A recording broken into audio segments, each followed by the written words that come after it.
Waalaikumsalam warahmatullahi wabarakatuh. Terima kasih banyak Pak. Maaf sebelumnya, boleh Pak Ustaz memperkenalkan diri? Nama Ahmad Nabil, umur 31 tahun. Ahmad, Jalan Belitung Barat, Gang BKIA. Terima kasih banyak Bapak. Mohon izin bertanya.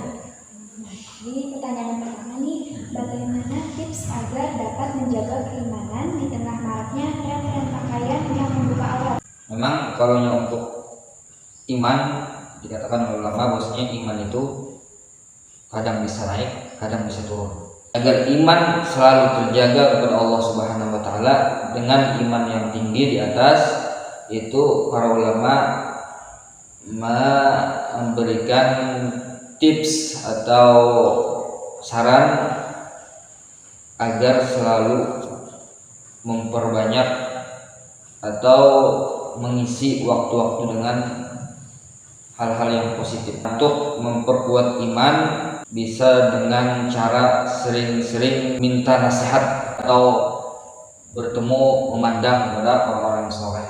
Kata lain misalnya dengar ceramah, dengar pengajian. Dulu pernah ada namanya ulama Al-Hasan Basri.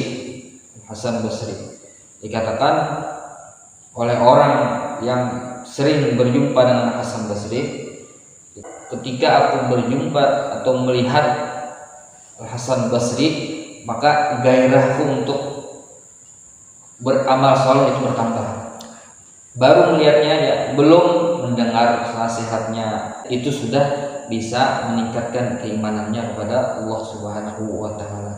Kita manfaatkan sebagai orang awam untuk selalu minta nasihat mereka, karena mereka orang saleh lebih dekat kepada Allah Subhanahu wa taala. Nah, insyaallah kita bisa terhindar daripada maksiat-maksiat, khususnya perempuan yang sekarang banyak yang mengikuti adat orang-orang barat, dakbul kafirin. Kita punya panutan kita Rasulullah SAW. Kita ikuti gimana Rasulullah berpakaian. Kalau perempuan Sayyidah Khadijah, Sayyidah Fatimah binti Rasul, anak Rasulullah SAW. Sayyidah Fatimah itu saking menutup auratnya, dikatakan bahwasanya beliaulah orang yang pertama minta kerandanya ditutup, itu adalah Sayyidah Fatimah. Beliau adalah orang yang menjaga auratnya ketika beliau hidup sampai beliau meninggal pun. Beliau berwasiat, nanti kalau seandainya jenazahku dibawa, maka tutuplah keranda itu dengan kain agar luka tubuhnya itu tidak kelihatan oleh para laki-laki. Saking menjaganya, bukan hanya ketika hidupnya, tapi ketika meninggalnya pun pengen dijaga auratnya. Untuk pertanyaan kedua, bagaimana pendapat Pak Ustadz tentang mempelajari agama selain Islam yang bertujuan untuk menghormati? Untuk mempelajari agama orang lain sebenarnya bukan sesuatu yang terlalu dianjurkan untuk mempelajari agama seorang, tapi ada pentingnya juga. Lebih pentingnya kita mempelajari agama kita diri sendiri. Tapi kalau sudah boleh kita mempelajari agama orang lain dengan syarat kita sudah matang dalam pelajaran agama kita, syariat kita, agar tidak jatuh kepada agama orang. Kita misalnya mempelajari agama orang lain, sedangkan agama kita untuk masalah yang dasarnya aja masih kurang tahu. Kita pelajari agama orang, takutnya pendirian kita goyah dan kita jatuh kepada agama orang lain. Apabila sudah matang, nanti bisa kita mempelajari agama orang lain dengan niat dan tidak untuk meruntuhkan agama orang. Boleh kita meruntuhkan agama orang. Minimal tahu agama orang, tahu syariat orang, bisa misalnya menghormati orang lain, menghormati orang yang berbeda dengan kita, khususnya agamanya. Itu untuk mempelajari agama orang lain. Boleh saja, tidak ada yang melarang. Kalau misalnya Allah Ta'ala melarang untuk mempelajari agama orang lain, atau Nabi Muhammad melarang untuk mempelajari agama orang lain, tidak. Lebih baik kita mempelajari agama kita, mendalami syariat agama kita dengan tujuan mudah-mudahan semua ibadah-ibadah apa yang kita lakukan itu diterima oleh Allah Subhanahu wa taala. Untuk pertanyaan ketiga, bagaimana Pasti kita bersyukur dulu dan mereka kita membaca sambil tiduran. Jadi untuk pertanyaan yang ini lebih kepada syariat-syariat fikih. Sebab fikih ini berhubungan dengan sah atau tidaknya ibadah kita. Kalau untuk diterima atau tidak terimanya itu urusan Allah Subhanahu wa taala. HP digunakannya untuk membaca Al-Qur'an. Ada kan aplikasi Al-Qur'an. Kan di sini pun ada aplikasi. Kadang-kadang kita namanya manusia maunya simple, ada mau ribet. Jadi ada mau kesana kemari bawa Al-Qur'an. Dan hukumnya kalau Al-Qur'an di HP itu sama seperti Al-Qur'an yang ada di mushaf Al-Qur'an. Itu dikatakan sama ketika seorang membuka daripada aplikasi Al-Qur'an itu sendiri. Kalau dia buka aplikasi Al-Qur'an, keluar Al-Qur'annya, keluar lafaz-lafaz Al-Qur'an, ayat-ayat Al-Qur'an, ketika itulah hukumnya berubah jadi Al-Qur'an. Bagaimana hukum Al-Qur'an?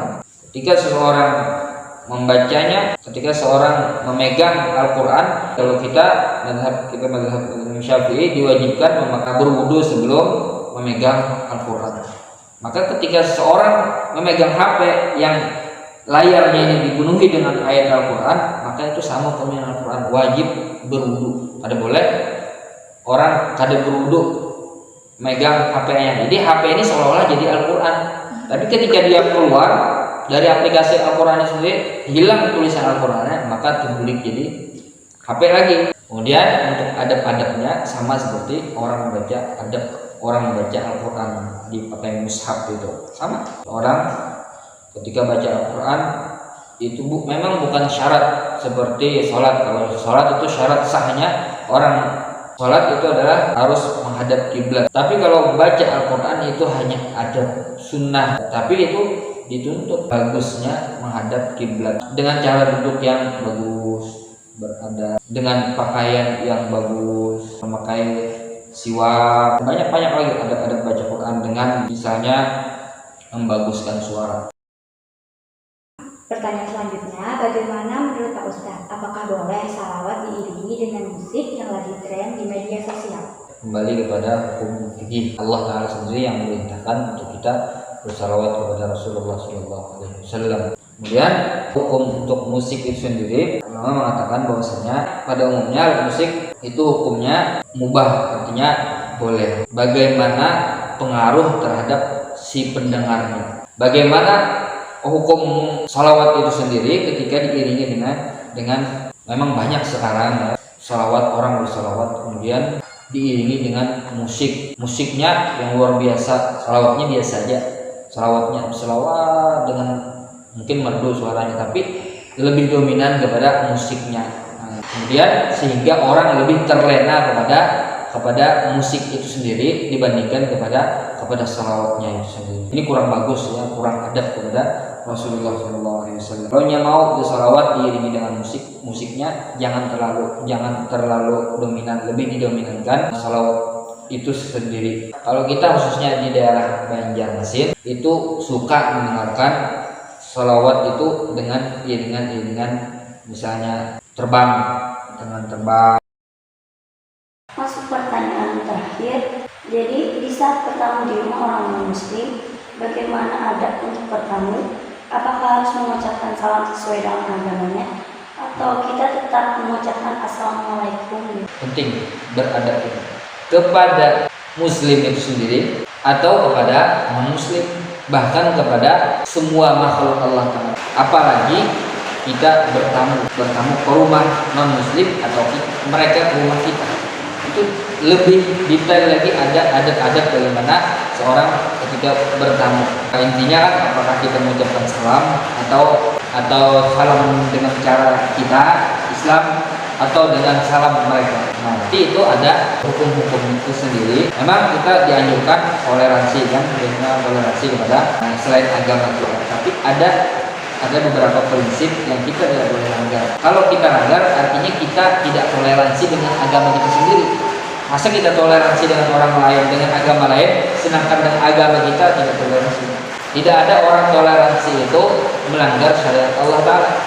Dikatakan bahwasanya hukum mengucapkan salam kepada muslim itu tidak boleh.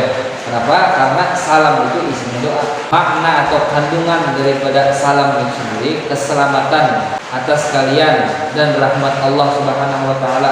Isinya bukan hanya di dunia tapi di kuburan dan di akhirat nanti. Kita tidak mungkin mendoakan hanya mendahului Allah.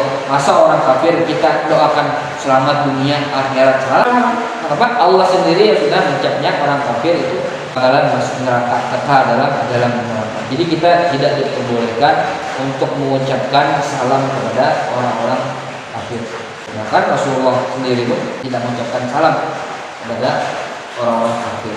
Sebaliknya, kita tidak dianjurkan mengucapkan salam dengan agama mereka kepada mereka. Kita karena ketidaktahuan kita ketika kita mengucapkan itu, siapa tahu ada terselubung di dalamnya pengakuan kita terhadap agama orang lain. Nah, contoh syahadat itu kan hanya kata-kata. Syahadat itu hanya kata-kata. Bisa membolak-balikkan orang yang asalnya dari non-muslim jadi Islam. Kata-kata yang lain, salam dari mereka itu. Sebaiknya tidak usah. Masih banyak kata-kata yang toleransi. Misalnya kan selamat pagi, atau kita bertamu siang, selamat siang, atau sore, selamat sore misalnya kan. Itu kan sore.